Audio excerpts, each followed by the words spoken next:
it's a stupid awesome Jeff.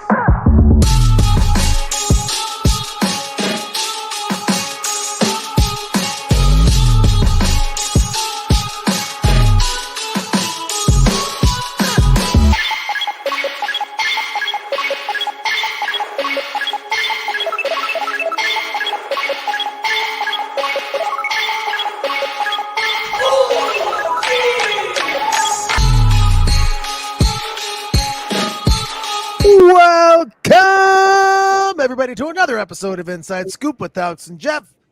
I am Alex Dingman.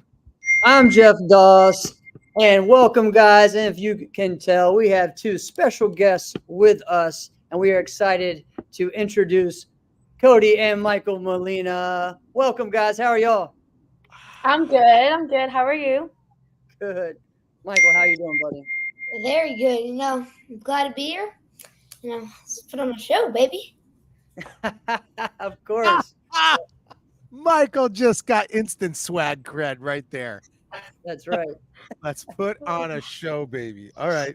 I can roll with it, Michael. This is good. I'm in. Exactly. So, man, you guys, we're excited to have you. We want to, feature more of our junior competitors, the ones that are superstars right now, and then put in some work. And you guys have a very unique story. You guys have been in the martial arts world for a long time now. And I don't know, I feel like Michael's been doing triple quad spin since he was like 3. So I don't know, but something like that, right, Michael? Maybe. Yes, sir. Maybe. And, but you guys came off the Battle of Atlanta. I know. You came off the Battle of Atlanta with a big win in team weapons, and then won the traditional grand championships for that. What was that like for you guys with the Battle of Atlanta? Kodi, you go first. Okay. It was a very, very happy moment for Michael and I. It was a very rewarding moment because we have practiced hours and hours on the mat together. We live in the same house, so it's constant work when it comes to team sync. And it's not always perfect, but whenever we fully just put our mind to it, we're like, hey, we got this. Let's just do our best. Let's have fun. Let's live in the moment. Let's just take it one strike at a time, one yaw at a time, one breather at a time. And then, that's all we can do. And knowing Michael and I too, whenever we get on stage, it's kind of like a moment where we just have fun and we just deliver. We have that switch that we just flip, and we go from all happy, all talkative to just put on a show, let's work, let's do our best. So it was a very rewarding moment. It was a very happy moment for Michael and I. Awesome. Michael, what do you think? What's it like doing that with your sister? It's very stressing because That's what I thought was going to happen. Sisters and brothers, so we have a connection, but it's a little different connection because we always fight but we get it. And that's what really makes me and Kodi great. And right here is where the show and everything belongs. So it was very, I would say, very, what's it called? Like what Kodi said. So Rewarding. Yeah, very rewarding, right? Yes, sir. That's awesome. Alex, what you got? I just see your. So when you guys get at some point, you might find yourselves in front of a talent scout. Okay. Who knows? At some point in life, Jeff, you certainly have in some area in life of some kind. I have. You guys might have that. And what talent, I'm just telling you, literally just popped in my head. And what talent scouts, they're not really looking to see what kind of talent you have. They're just looking to see if you got the it factor. Michael, I'm going to say you got the it factor right now, right? It didn't really take much. It wasn't the pipes, although I appreciate the flex. All right. Yeah. So, no, but this is really cool. So what I was about to ask, and then Michael, you just went there. I was going to say, but be honest, what's training like when you guys live under the same roof? I did team forms with my brother, and we didn't do it for years and years because we were like, "Are you kidding me? We'll kill each other. How are you going to leave us in a Yeah. cry school by ourselves for hours and hours at a time, and we're supposed to work together to do a synchronized functioning goal? Like, will not happen, cannot happen." And It Alex, did. did you guys do open hand? We did open hand. Okay, all right. So imagine with sticks, right? I mean, I geez. know. No chance. My brother no and I chance. did the same thing. We did bows together, and that lasted one tournament. So Some people like, oh, like it's easier with weapons because you have the weapon and you can do that. And some people say, well, no, it's so much harder with weapons because you got this. I see it 6-1, half dozen the other. Although I will say, if Adam and I had to have weapons, no, no chance. We would have used them on each other with 100% certainty. 100%. He would echo that as well. But it's cool. So tell me about, as you guys got a really cool performance. Both of you individually are really starting to come into your own, because I mean, Jeff used the term superstar, but I just want to tell it straight out. If you would have told Jeff at your age that he was a superstar then, that doesn't really tell the story of what he's about to accomplish in years and years throughout this kind of competition. You're starting to get the ideas like, oh, I could actually do some, I could be something. I could be here for a while. It could be possible. Tell me what some of those stressful moments are like, though, Michael, when you guys are training together. I want to hear.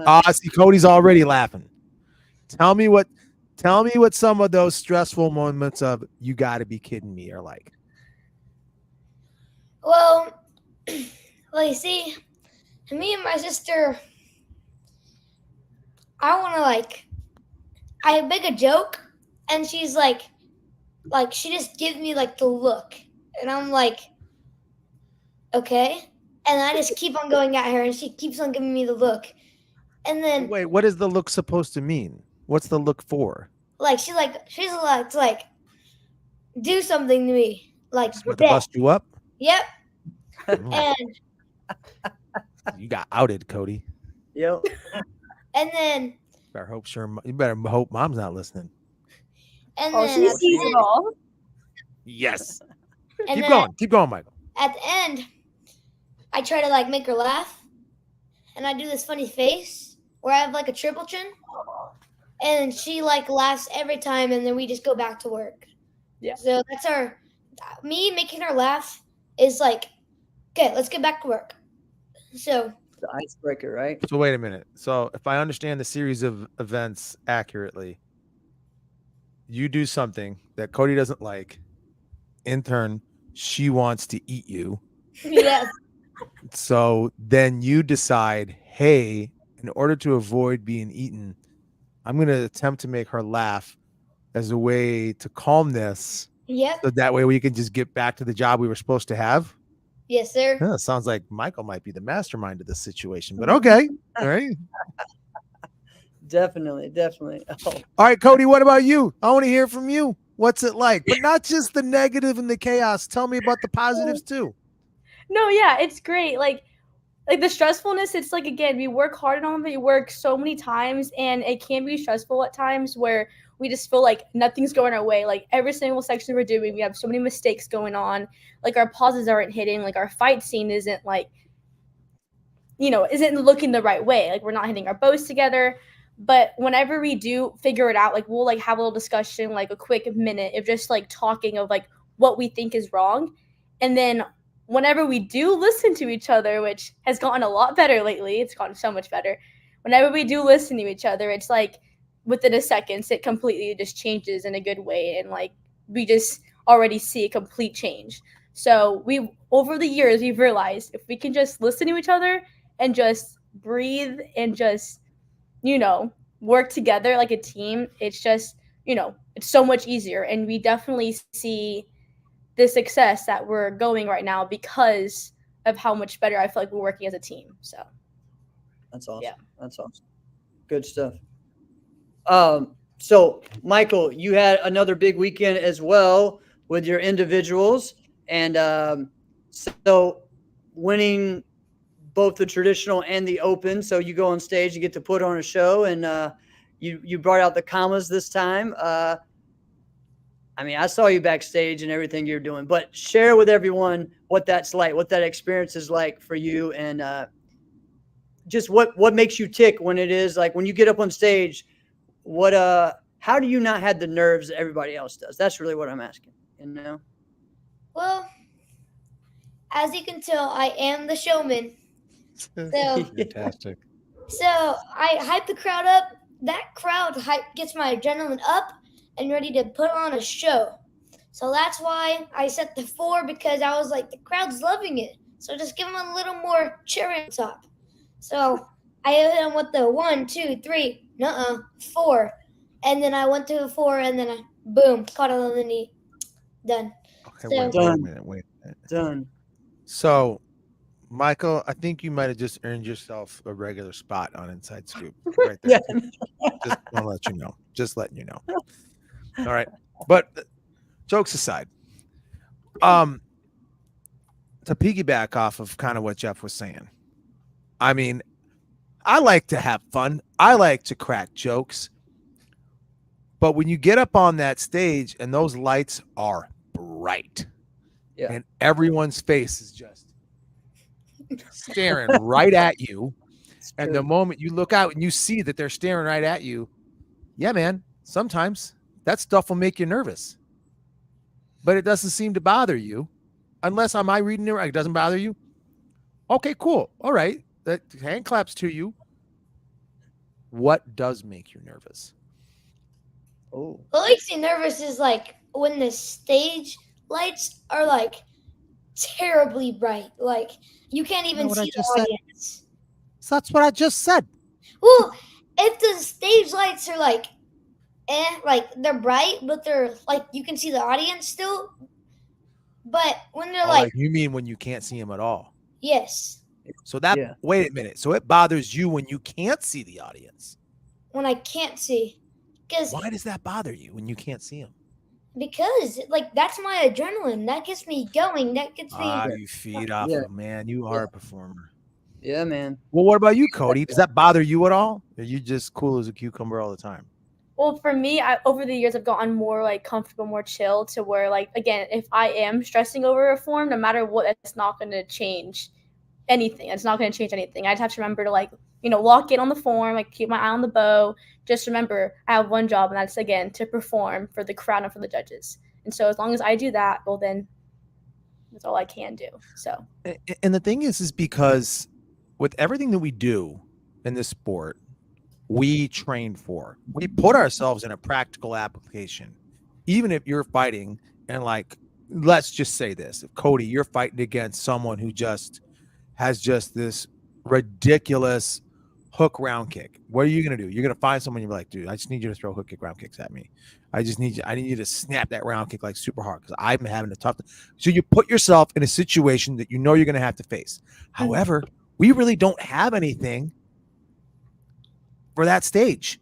Right. Once the only thing you have is the stage itself. So once you get on the stage, like that's it. So for the most of us, the first time experiencing it, hello, is the first time we ever made it to a finals in which we probably weren't, favored to win. Jeff, how old were you when you made it to a finals on stage for the first time? On NASCA, I was 10. Yeah, I was 10. When See, get out of here. What is Yeah. the?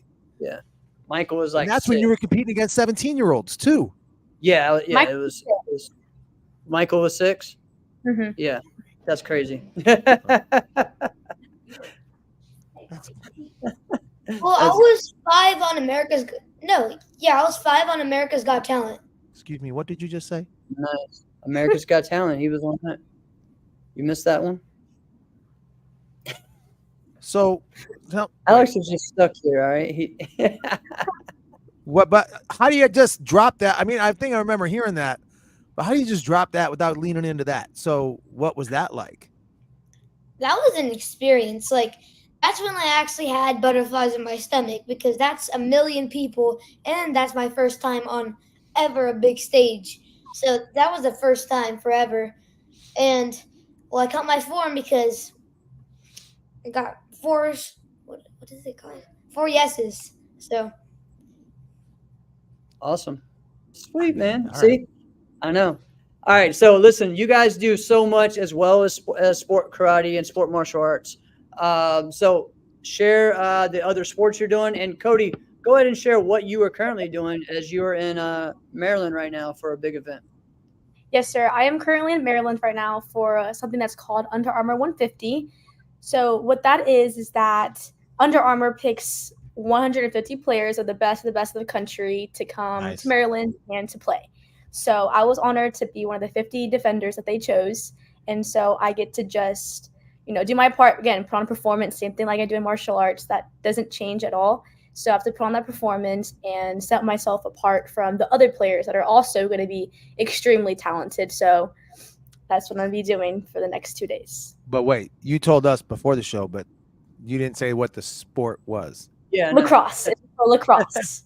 Yeah. Yes. So here, and if you guys have heard more than one episode, you know that I like to take some truths and then like throw some jokes at it. I don't know. Michael's never done that before. Just kidding, Michael.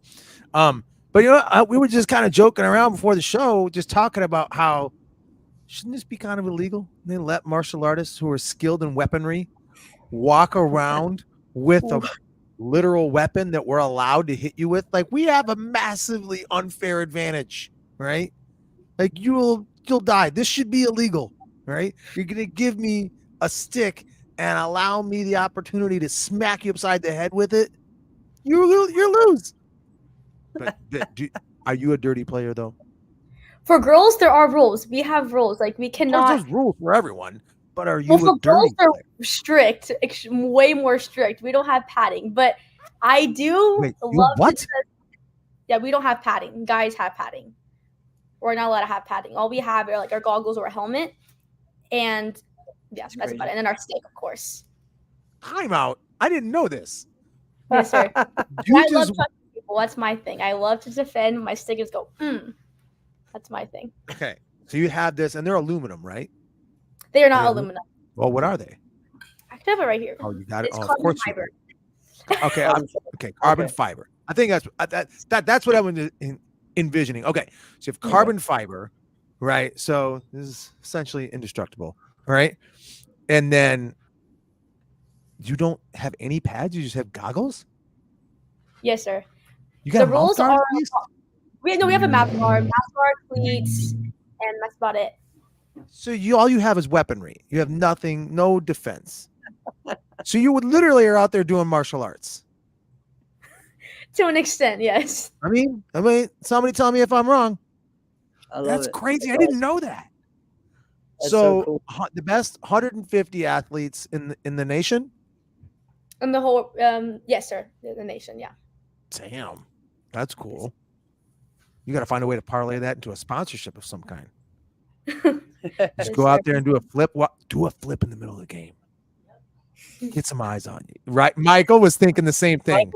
Michael would do it, right? All right, Michael. You have done it? yes, sir. Of course, Of course you you have. have. All right, what other sports you do, Michael, as well? So I do lacrosse, and then I'm gonna start football next season. Okay. So, my main one is lacrosse, and that's when I get to hit people with my lacrosse stick, like what girls can't do. So what do you guys mean what you can and can't do? I didn't know that there was different rules. Yes, sir. Want to explain, Michael?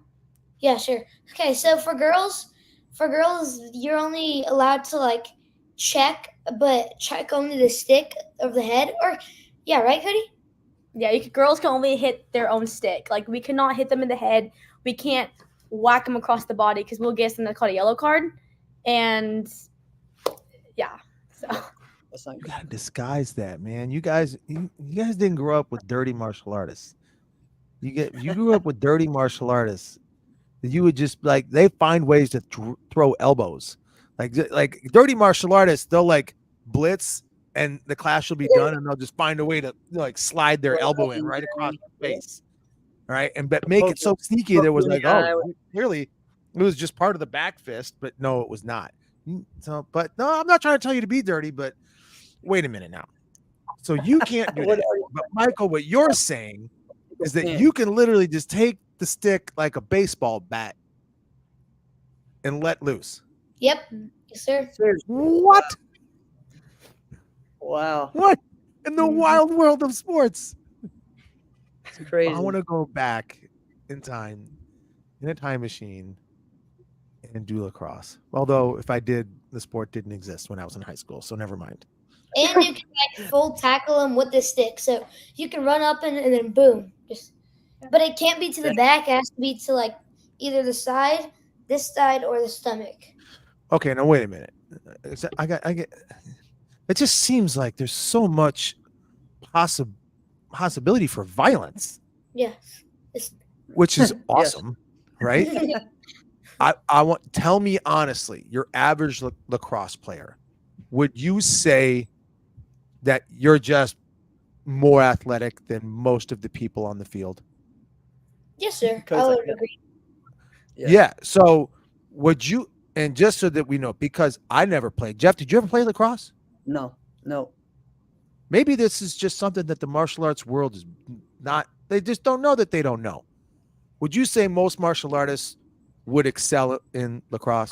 100,000%. Like, in my Okay. opinion, if you have at least like fighting, like for example, fighting is what got me out of my bubble like that. Like, it turned me into like, I shouldn't say a monster, but like to the point where I know when to turn on that switch and turn off that switch. So for me, fighting gave me so much confidence and power and strength that led into lacrosse.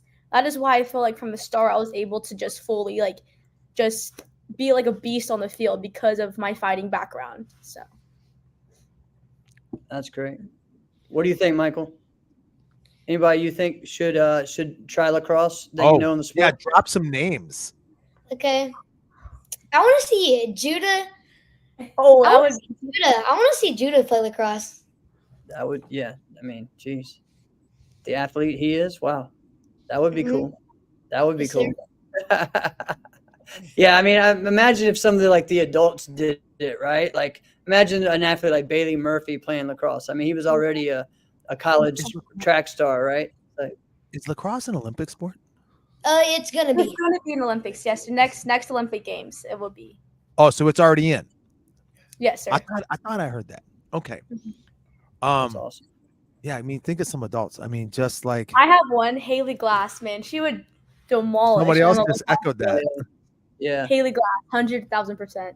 I mean, That's think of like, because what you're saying is someone who's really athletic Mhm. and has really got some intensity that if they were on the field with you, you'd be pretty afraid, right? Because Yes, they're sir. like, they'll already kind of being used to busting you up. What if like Brianna Nurse played lacrosse? yeah, that would be cool. I mean, That she would be cool. successful. She'd be dang successful. But this height, does that if you're really tall or you're really long, does that help you or not really? Does that work It depends against on the position you play. It comes down to the position, in my Talk opinion. to Like if you want to play midfield, where you have to like get those high little draws that start the game, well then the height will definitely be something that you really need. So for me, being short, that is something that like is not the best for me. But whenever I do play midi, I am on something that's called the circle, and so I get like the grounders, and I use my speed to get the ball instead of like using my height as an advantage. I use my speed to get the ball to help. But for defense, that's my strongest position. I feel like because I'm just so strong and I'm able to move so fast to where, well, it's hard to get past, you know? You're trying to body someone up. Right. Yes, sir. Nice. Mm. All right, guys. So I got two more questions before one of the topics Alex and I are going to talk about to finish the show is we're going to list our top 10 favorite common competitors. All right. So I want to hear you guys drop a couple names as well that are some of your favorites. All right, Michael. Okay. Tyler and Riker Tyler. Weaver. Tyler Weaver and Riker. Okay. Let's go with Philip Bermay. He's up there. He's very up there. Yeah.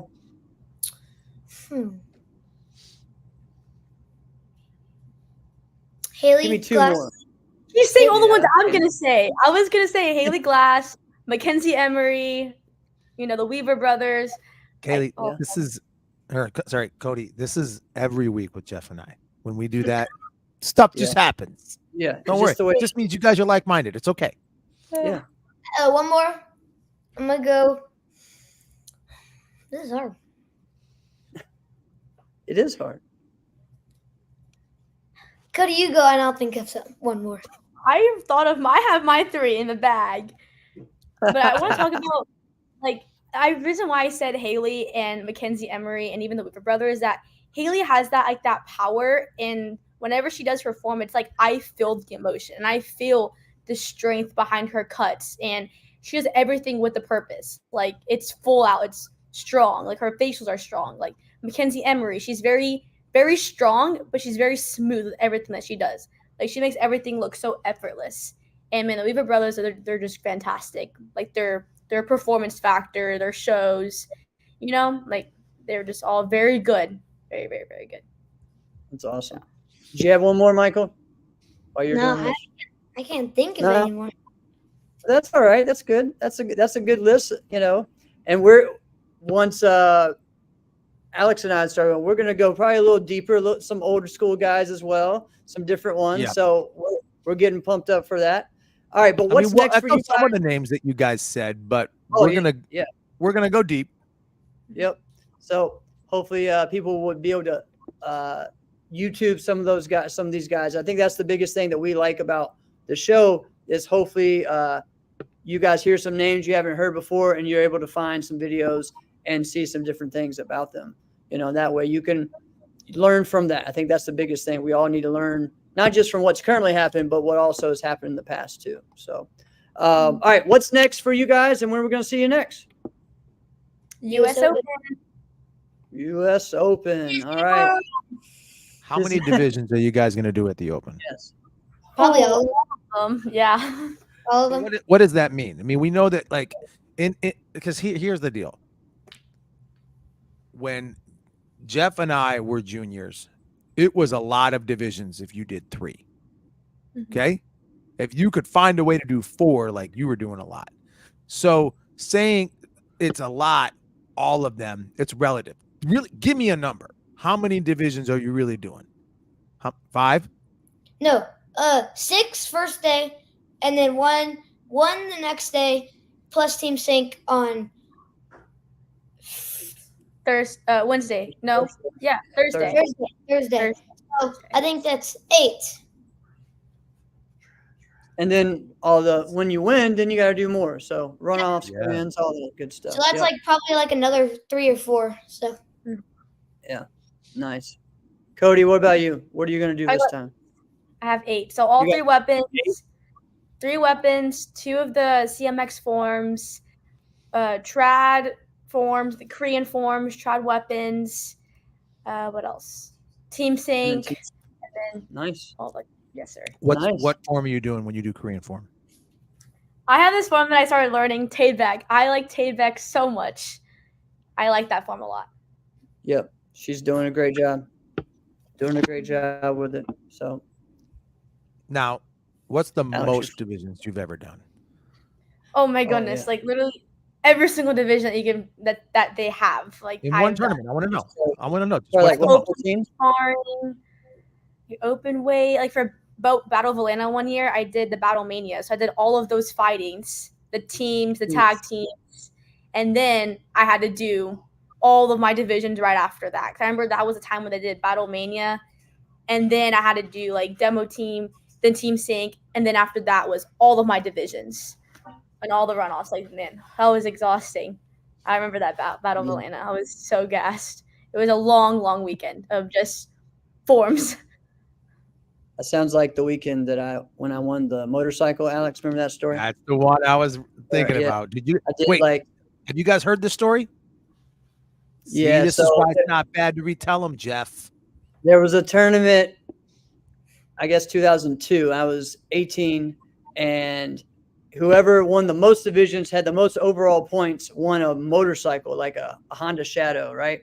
So I did every single thing that I could. So I think I did 18 divisions, and by the end of the weekend, I think I did 27 performances. So I did team sparring, I did fighting. I did Kempo. I did soft style. I went and bought a broadsword from the Tiger Claw booth and made up a form and won that. And then, I mean, it was a lot of people going for this thing too. It was crazy. All the Japanese forms, Korean forms, traditional weapons, all this stuff. I mean, I think I won Kempo and I made up a Kempo form. So all the Kempo guys are really mad at me. But I was like, hey, I'm trying to win a motorcycle, bro. All right. So yeah, it was wild. So yeah, that was a fun event.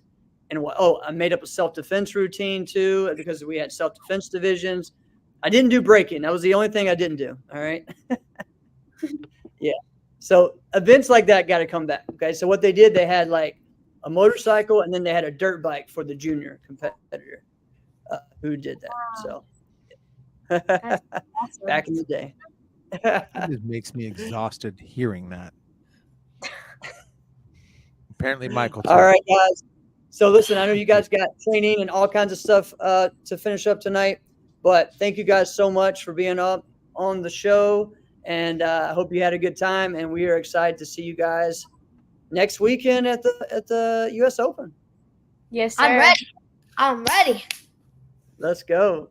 Yes, sir. Oh, you guys rock. All right, cool. I love it. Thank you guys so much, and we'll see you next Thank you time. so much for having us. Thank you. Oh, it won't be the last time. I'll tell you that. That's right. That was cool. That was awesome. That was awesome. Those kids, you know what though? It's like clearly Michael's the personality between the two of them, but Kodi came alive too, man. It's just cool. I like their dynamic, and I know. yeah, we get Michael's got that it factor, that's for sure. Oh yeah, Hmm. Michael, you can It's just so exit out the screen, buddy. Yep. Jeff, it's so hot today. I'm just like doing anything I can to keep Yeah. myself cool. How hot is it today where you're at? It wasn't that much today. It was kind of weird. My Dude, chest. you're in the 90s, which I think should be illegal. It shouldn't be that hot. So like Yeah. you guys go on a No. US Open in Central Florida. Yuck. Well, it was like Oh. 90, but it's 75 right now, so it's not that bad. But I could deal with all right, 75. man. So listen, we got a lot to talk about. That was a fun time. But this weekend, I showed the kids before the show. Oh. So I went to a tournament what you this got? weekend called Battle of the Blue Ridge. All right, and what? this is what I got for my grand championship. It's like a Thor hammer, and it's Yeah, beautiful, dude, man. And they wood grained it, grand champion. This thing's heavy. I was just gonna ask. And- It looks heavy. And it comes in awesome like paste that they wood burned and everything. And yeah, dude. Cool. Dude. So Scott, Shannon, and Shauna Shannon did an awesome tournament in Abingdon, Virginia. Okay, it was part of the TCT circuit. This was their second year. This is my second year going and coordinating the event. I was the head coordinator of the event, and they treated me great. We had a yes, Priscilla. They do an awesome job balancing each other out. But we had a great event. We got the tournament done Saturday by 2:30. So a great event with all the different grand championships, all the different divisions that were going on. So it was fun for me because I competed, okay, but I also head coordinated, and I haven't head coordinated in a while. Like last year, I think I did 2 tournaments that I head coordinated. It was something I used to do all the time, especially when I was running tournaments and running my own tournament. And so it was really fun to do that again. It wasn't stressed like it has been in the past. So that was just a fun thing. The other thing with the weekend was, competing against some good competitors. Justice Floyd won the men's fighting. Let's see. Always get mixed up which one it is. One of the Maybe sisters won she's from Floyd's as well. She won the women's fighting grand. Keith Green won the 35 plus fighting grand, and Bryce Sherman won the open style adult grand championships for forms, and I won the traditional.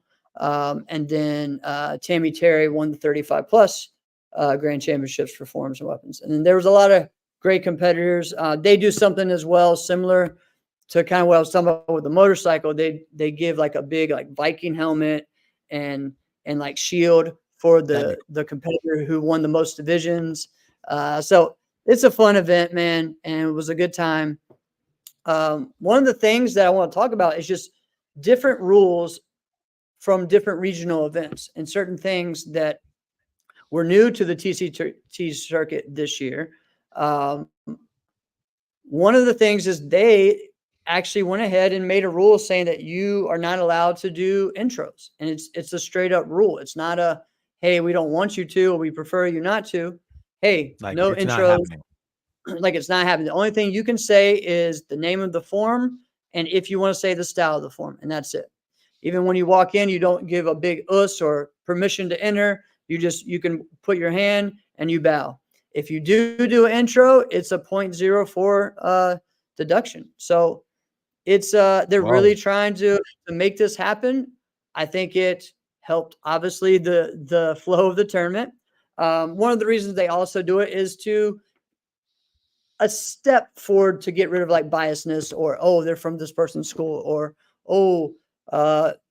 because really that could be a hindrance or another. If you say, hey, I'm from Grand Slam, and they're probably going to have good kicks, and they don't have good kicks, you may dock them low, right? Or you could be, oh man, someone from Corky's High School, they're going to have some flips, and maybe they don't. They're more of a kicker in that. You may look down on them that. So it could be a negative thing, and also another thing that they're from a podunk school, and you know what? So what? Like, give everybody a fair chance, right? So that was interesting. I don't know. I thought, I was like, wow, they really went to the extreme for that. But what's your mindset on that? So the argument for keeping the intro has typically always been what, right? Helps kids get used to, getting in front of large crowds and speaking. But they're getting in front of large crowds anyway and performing. So correct, they're getting in front of large crowds and performing. So, which I've always said that. So but there is something to, and before I continue on saying what I'm saying, I like the idea of no intros, by the way. I think that that's a good thing and we should stay there. But it's just so funny that I see the irony right in front of my face. I'm trying to get my daughter, she's got no problem. She'll go in front of anybody, talk to anybody. My son does not have a problem performing. He does not have my personality when it comes to talking. He does not. So, yeah, for him, he'll go in there and do whatever he's got to do, but he don't want to say nothing. I'm like, wow, that is like, how are we going to break this? And it's just so funny that I'm like, if we could just there was an intro, get you used to talking, right? So, remember, I don't think we should keep intros. I think we should get rid of them, right? But isn't that kind of funny that I've been one of the ones, and there's been a lot of us advocating for no intros, right? Yeah. It just comes full circle right in front of me. Oh, sure you don't want this thing? Would sure help right now, wouldn't it? All right. But no, I think it's a good thing. I think, and let's say we do it for 2-3 years and we realize this did not go well. Just put it back in. And that was one of the things that, we were talking about with the NBL. Boyce was not afraid to try something, right? Right. Exactly. He's not afraid to try something. And you know what? If something doesn't work, you can go back, It's not like, okay, I heard a story about this. I was not involved in this, where there was a martial arts school that was like, you know what? You know what would be great is if we just charged $50 more a month for every student. And then look at how much more money we'll make. They're already here. They're not going anywhere. So they charged like $50 more per month, like that. Just everybody. Right. Round, across the board. You just get everybody gets their invoice. Like, what did you just do? Right. And so then they realize I don't want to do this anymore. So then they cancel, and they get a bunch of people canceling. So now they've got a lot of things that are like, oh, now what do we got to do? And they literally had to go back, and then put their stuff back to like almost the same, price point, which then you lose credibility. This is not that, right? Right. This is, Right. hey guys, we totally see something here. Full transparency. This is what we want to do. Let's give this thing a shot. Yeah, I think it's going to be good. But it would be interesting to see that, though. What was it like, though, being there where there was no intro of any kind? Well, I mean, overall, it was cool. But I will say, as a competitor, that part was where normally I'm not really nervous about anything. I'm like, whatever.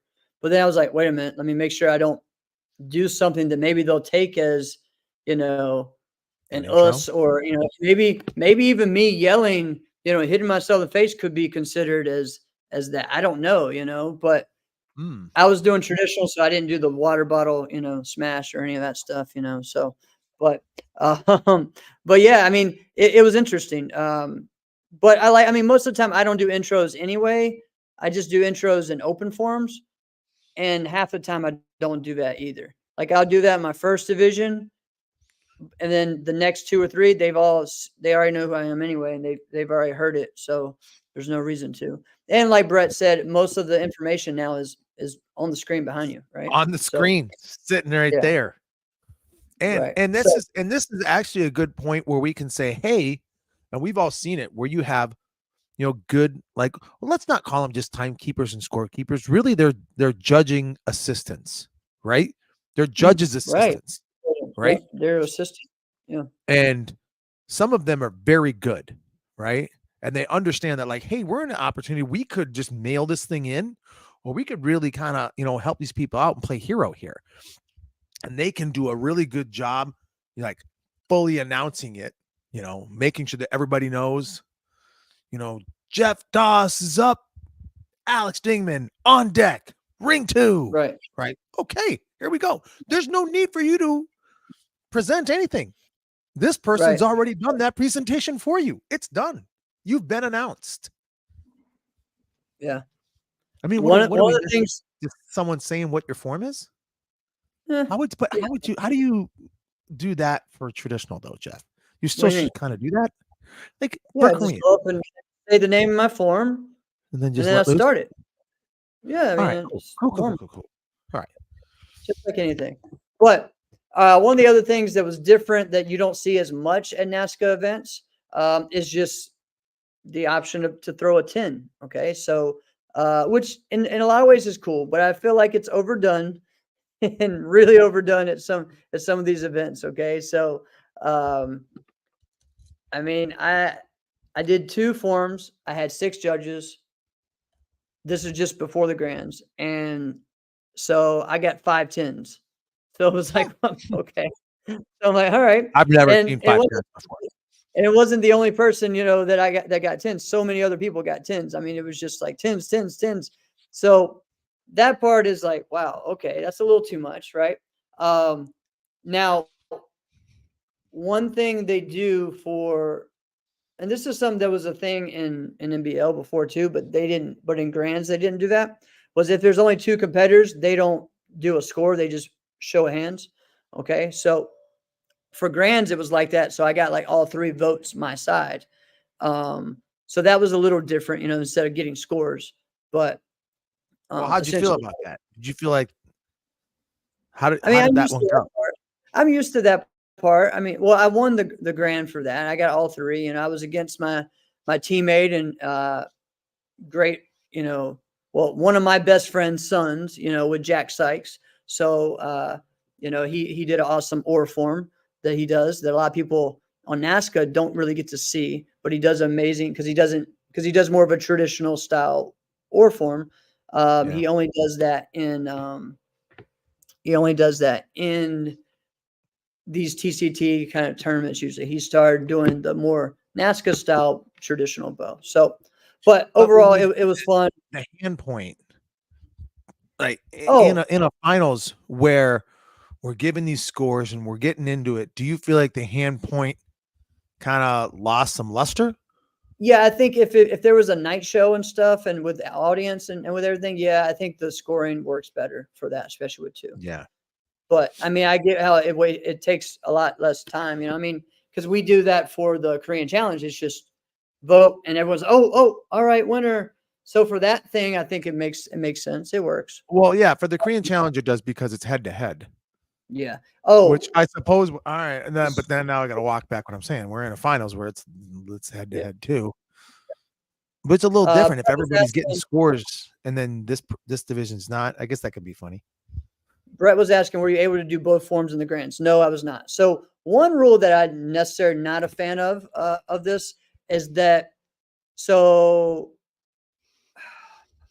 say I won, or in this case, I won Japanese forms and Korean forms. Okay. So I get 2 draws, but I'm only allowed to do 1 form. In NASCAR or most other, we think, okay, whatever your best one is, you go and you can pick whatever form. But in TCT, that's not the rule. The rule is whatever, say if you draw second for Japanese or say for Korean, that's what you have to go if you're going to do your Korean form. If you draw 7th for Japanese, then that's what you have to do. But you can only do 1. So that's somewhere for me. I don't mind that rule if I'm allowed to do at least 2, right? Because then I can say, all right, well, I'll do my Japanese form at second. I'll do my Korean form at 7th, or vice versa, whichever way. But now you're telling me, and it almost makes it where for me, I feel like, well, what was the point of me winning all these divisions or Right, winning more? it's exactly what I was just thinking. I just need my spot You're with my best form. de-incentivizing someone to Right. do multiple divisions because if Exactly. I don't have like if I want to go in there and do Korean forms, but I also want to go in there and secure a better spot, so I'll do, this form and that form and that form. But like my Korean form is my best, and I draw a second. Well, Yeah, what draw was the point of me doing? I just all that was a I just got rid donation. of some other competitors, but really it was just waste, really, right? It was waste. Yeah. So that's my only thing. I didn't understand that. I didn't really get that. So I feel like that only makes sense if you're going to let them at least do 2, which for me, I liked that, at least letting someone do up to 2 or 3, because especially if it's 1 grand and hey, I want to do my traditional and I want to do my open, but You can't really use the argument of it's going to take more time, because if you didn't win that other division, right. Yeah. somebody else was going to have to do that performance anyway. So it's the same amount of time. Exactly. So I mean, that was the only one that's a little weird to me on that part. But other than that, again, the event was great. They do an awesome job. So We I weren't love, doing like first supporting 5 those. and fighting, were we, or what was it? I don't know. This is full 2 minutes. Pretty much like NBL rules. Just no ground fighting. Everything's standing up now. They don't do the ground fighting. They do this the 30-second thing where, so you get a longer fight than 2 minutes, but I know that's not one of your favorite rules. I mean, and sometimes it's not mine either. No, but see, the 30-second stop, at the end of the match is perfect on paper. Just when you see it just like worked out, you're like, oh, this does not work. It's perfect on paper when you have judges that are old school and took forever to call a point and add them up, right? Now we're getting to where we're having a faster ring, so we're not having that issue anymore. That's people are going break, call, boom, go. So it's not as big of an issue with that.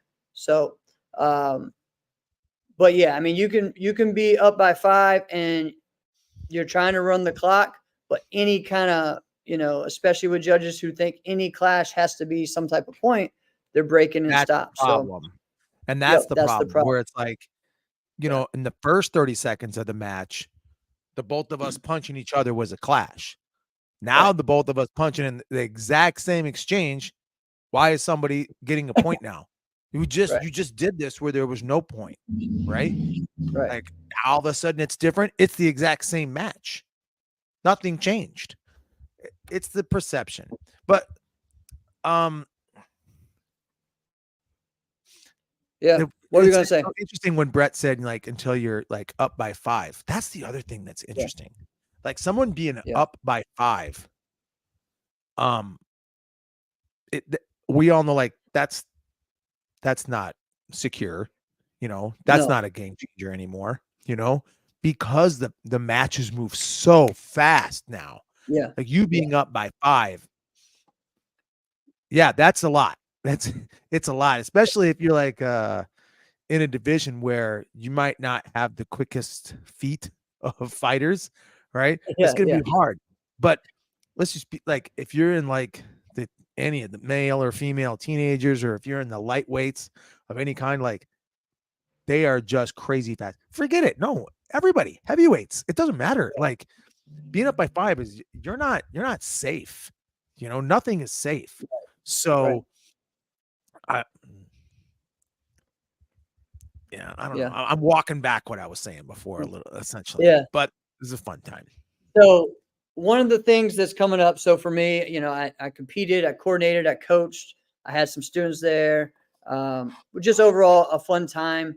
Trying to get over some of the weird kind of injuries still or lingering things from Battle of Atlanta.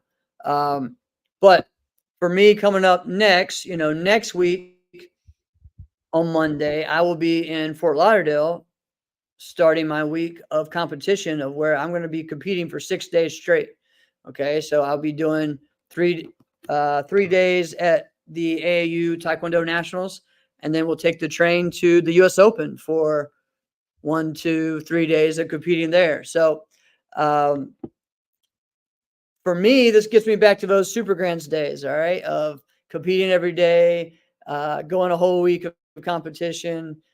So I'm excited about it. It is different now, being older, and having injuries, and also coaching a team, coaching students at nationals, coaching students that are on NASCA, and then also coaching Team Revolution. So there's a lot going on. And then you add in all the craziness and that you don't know about what's going to happen with the ISKA night show and the finals, right? So it's going to be interesting. It's going to be a lot of fun. I expect by the end of the week, I may have done, I don't know, 26, 27 forms, maybe. Who knows?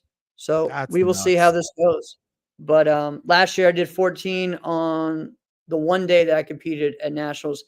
I expect probably more this year, and then I'm also doing weapons the day before. So it's going to be fun. Excited to see all the competition and everything going on as well there. And my son is doing point sparring and continuous fighting at the AAU Nationals, so that's going to be cool. And then he's doing like 4 fighting divisions at US Open. And then I have 2 students that are, because he's going to do clash sparring. He's going to do continuous sparring. He's going to do the sport MMA and then point fighting. So Okay, so clash sparring is just I think what it is, the rule is 3 techniques and then you break. So it's 1, 2, 3, break. 1, 2, 3, you got to separate. I don't like that at all. So That's just yeah, I mean, it's basically something different, making someone fight the way you want them to fight. Well, what it is really is more of an ITF style of continuous fighting, but they have it a little bit different, and then their continuous is pretty much like, I guess, normal continuous, Waco style continuous, and then but I guess it's ISKA rules, and then of course NASCA point, and then sport MMA is like, light MMA, no punching to the head, though. That's the only difference, because obviously it's not a sanctioned type thing, right? So but you can do all the submissions and everything, the takedowns and stuff. So it's a good way for him to just get a lot of experience on different styles of fighting that he already trains at here. But Sport so, MMA. I don't know about that, man. yeah, I know, it's crazy. We will see how that goes. All right, should we But get to our yeah, topic here? let's get to our well, we've had lots of topics, but yeah, let's get to the last thing of the top 10 common competitors. Did you make a list? I did make a didn't. list. Dang. You didn't make one? No, I have them right here, man. All right. So first person I have to go with, but so that way I don't forget. Are we Okay, going order? we're doing top No, 10 we're doing top 10. No missing order. our favorite competitors. We're not going order, right? We're just kind of doing it. Correct. Right. Okay. So for me, Tim Conkle, he's Okay. I'm not forgetting him and leaving him off. He is up there. He is the man. I'm going with Michaela Johnson, one of my favorite competitors. I'm trying to remember who I said from last time. Cole Presley, That's good. definitely up there. One of my favorites. I got to put Philip in there because I think Philip Brumet has definitely just the level of difficulty that he has shown. And, I mean, of course, he's got to have more years in the adult division, but still, I think he's amazing. Yes, I am saying this, and I always liked his commas compared to anything else he did, but my chat, I will put Yeah. my chat in my top 10 That was his for best thing. comma. Yeah. Another one I got to put in there is Daryl Lewis, one of my favorite comma competitors ever. 1, 2, 3, 4, 5, 6. So that's 6. You want me to take a break and you do 6, and then I'll come up with another 4? Really? We're gonna do this? Come on, No. man. You're rolling. Yeah, I'm rolling. All right. So I'll go with Haley Glass. Okay. I will go with Connor Chastain. Okay. These are a lot of these guys. Our lists are very different too. I mean, there's gonna be some cross. I'm not missing my favorite. Rudy Rainen. There you go. Yeah. 1, 2, 3, 4, 5, 6, 7, 8, 9. And I feel like there's someone I put on my list last time that I'm forgetting right now. Duh. Well, JV. you are JV. Yeah. You can't think of a reason not to say him. No, I mean, I guess I don't want to overdo it. I always like John Valera's commas. I guess for me, I always would wish that he would have done more upside down stuff, but I always like his. The hard part is someone else that I love, but yeah, give an honorable mention. Alex Riggs. You gotta. I mean, well, and then see, there's one more. There's Vince Johnson too. So that's hard, man. It's like, Yeah. I mean, it's crazy. It's crazy. But so I'll clean my list up in a second.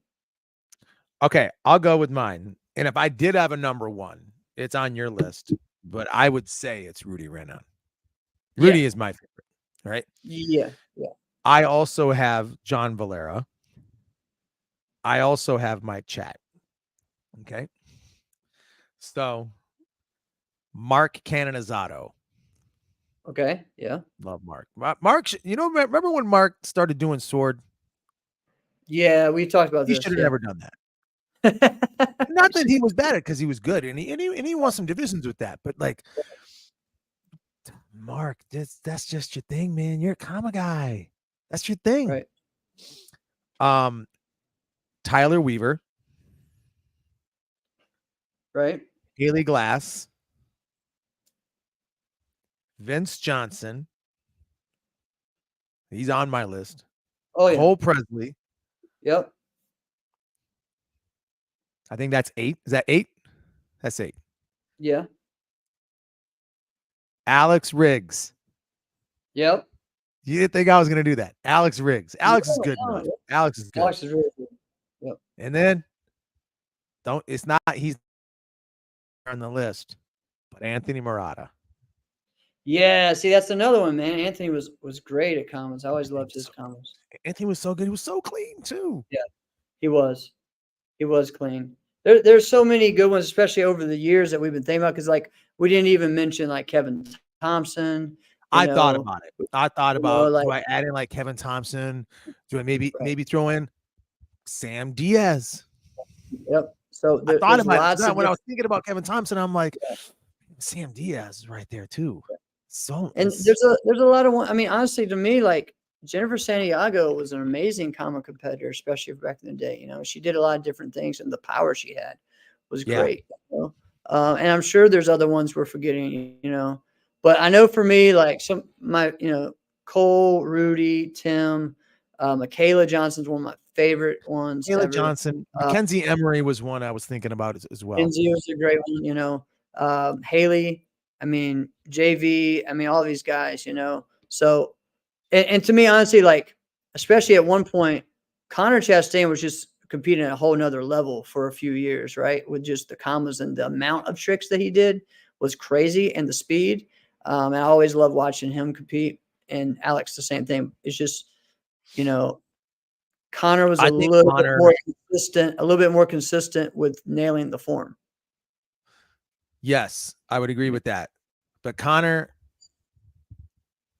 I think Connor, he just did too many behind the back throws. Well, yeah, he got I a think he little did too many, and his form would have this really fluid movement, and then we would just stop and then watch him throw it around, throw it behind, and then enough people do that too, where you're like, stop doing that. Keep doing the form. Keep going. Keep moving. What about someone neither of us mention, and let's kind of dissect why. Jimmy Pham. Why is he not? You know, like I really think about it. This dude, and maybe and I guess that's one of my hard parts with putting John on my list is because John and Jimmy kind of had a very similar style. It was kind of like there wasn't too much spinning. There were not finger rolls then, you know. And it wasn't finger roll, but Jimmy did more spinning and Jimmy more did rolling. more upside down. He did more upside down. John didn't go upside down at all. He did when he was younger, but once he started being the man, he didn't go upside down. But that's kind of what I liked about it, because everyone was going upside down with the comma, and he's just like, no, I'm not going to do that. I'm just going to be the best. And I was like, because I remember thinking, like, you have to go upside down. Just like you have to show, if you're going to do these forms at a high level, you have to do the highest level things. Yeah. And he proved, no, you don't. You just got to be the best at it. Another, I mean, what about Daniel Sterling, right? You know, I thought about that too. So here's why I didn't say Daniel Sterling or Jimmy. Okay, is I started looking at Daniel, and Daniel didn't do anything wrong. Right, that was one of the things Daniel did a very good job of. Is he was just like, I'm just whatever I'm going to do, and he did plenty of tricks. He absolutely did, but he didn't. You never saw him with a massive mess up. It just didn't happen. The guy was buttoned up. And he was fast, but he wasn't the fastest. He was, you know, I just didn't see him ever having one thing that he was the best at. And I think that's the same for Jimmy. Like, there's nothing you could. I don't think that there was anything that I would look at and say. His was his style. His was his overall presence and charisma is what I would say. When I think of Jimmy, I think of charisma. You're right. You know, I think about that. But there was so many, like even in the mid 2000s, that's when all right, now we're starting to see it's starting to become really good. We all know how to do this.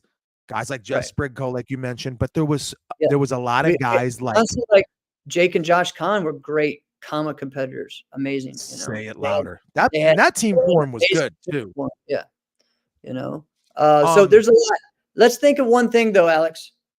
Who are some of your favorite comma strikers? Like when you think nothing to do with releases, nothing to do with spins, just straight up power and strikes with the commas, you know? Well, for traditional, it's Kevin Thompson. Yeah, but he didn't really do traditional. It was an open form. He was kind of like, what is that really? Yeah, I get that. But as far as just pure striking, you know who? I was kicking around in my mind too. Mike Gorelli. Yeah, there's one. Yep, that's another one. Mike Gorelli. And see, for me, that's why I put Daryl on my list, because to me, his comma strikes were so snappy. But another one people forget about is Matt Mullins, man. Matt Mullins has some amazing comma strikes. They're always He was clean and good. strong. Um, You know, one of the and things I think with Matt though is I don't think Matt utilized the length of his body the best way yeah, because he was that's long. But like, look at what Mark Canonizato did. Mark Canonizato showcased every bit of his length, right? Whereas when Matt yeah. would do his, I feel like Matt would like hunch his shoulders back sometimes. And I'm Mhm, like, dude, mhm. get that thing out there, Yeah, right? Look yeah, at what you have to your advantage. And again, didn't really do anything technically wrong. I just feel like he was doing form in a 6 foot or 6'1" body, but as if he's 5'9", right? Like you're right, trying to be 5'9". Stop trying to be 5'9". You're 6'1". right. Interesting. I mean, I like his. I like Vince Johnson had great strikes. He's For Vince me, is that probably was the something best. that I always focused on was for me on mine was just striking. That was my main thing when it comes to combos is the strikes. And then also adding in a little bit the rolls. Two other people that I always talk about, Guy Burkett and Kalman Choka, two of my favorite comma That's a competitors great. back in the day in the 90s. So But great. here's the problem Great. though, is people would watch, and this is something that I wanted to mention. People would watch someone like Guy Burkett or Kalman Choka, and they would think like, and they would think this, they would think they were seeing this. They weren't exactly seeing this. So they would try to do that. They would think, oh, they're just doing their form to commas. Let me do Right. that. And Right. so many guys, and ladies too. Back sometimes more ladies, right? No, Would it was just pick up commas and just do their open form or their empty hand form, but with commas in their hand. Like, right. didn't I just saw this division. You just did Right. musical form. Right. Now Right. you're doing musical weapons. Same dang thing. It's the same music. Right. Like, at least try to get a little creative here. Yeah, I mean, I feel like I saw a lot of that in the '90s NBL circuit with the commas. There was a lot of that going on. So I don't know about dropping names, but yeah, Yeah. definitely. Um, You know what though? I'll say what really kind of top. I was never great at using the commas, but I I felt like I was pretty good, even though I didn't compete with them that often. What helped me was um old school commas that actually had some kind of blade to them, right? It right. was a competition type blade, right? And Yeah. people today It still they had, don't really get it. but it still had like a Um point had on it. point to it because Yeah. I would practice them in when you're practicing just like a figure eight, when you're practicing a roll, my goal, and this sounds nutty, but my goal was to try to see if I I don't. You muted yourself or something, bud. oh my bad. Yep. All right. I tried to do is I tried to nick myself with the blade on the back of my forearm, right? Because otherwise it's just going out way too wide and Okay. you're using more movement. And I wanted Yeah. to try to get it as close to my forearm as possible. Right. It sounds crazy. You basically cutting yourself. Right. But it was a weird way. Like you could tell like if someone had been practicing and training it a lot, you'd look at their arms and be like, all right, either you're in a domestic relationship that's going wrong, or you're really good at commas. So one of the questions Right? I was on another podcast this morning, or it was supposed to be this afternoon, and talking to Ernest Miller and his co-hosts were asking about the comma and the weapon, and have I ever hurt myself doing that? And I was like, yeah, one time I had the comma and it went from the point all the way here, all the way up to my chin, because Stuck. I went like this and it got stuck in my uniform, and then kept trying to go and went like that. Yeah, so I had this nasty cut, and the Like worst a was the legit scab scar. after. Yeah, well, it never didn't leave a scar. It was fine, but the scab was what was terrible, right? Because you think that's like that, and then it starts hardening up, and it starts cracking. Yeah, it's disgusting. Did you have a beard then? No, I was like 13, I didn't 14, know. something like that. Yeah. But yeah, man. So it that was a fun thing that I did today was do that podcast. So hopefully I will let you guys know when that comes out and when some of the clips of that comes out, because that was hilarious. Just talking pro wrestling, talking a lot of martial arts, and talking martial arts with Ernest Miller, but also his co-host who really doesn't know anything about it and was just watching videos of me. And I don't know. He said he called me the fastest feet in the Southeast. That's cool. Fastest feet in the East, like that. Ernest has got a really cool way of just making you feel great about you and or making you want to make yourself better. Right? Right. Like what he gave me a compliment one time. Oh, he gave you a compliment on the show too. He gave you a compliment on the show too. What did he say? He said, "Wait, you do your show, you do that with Alex, right?"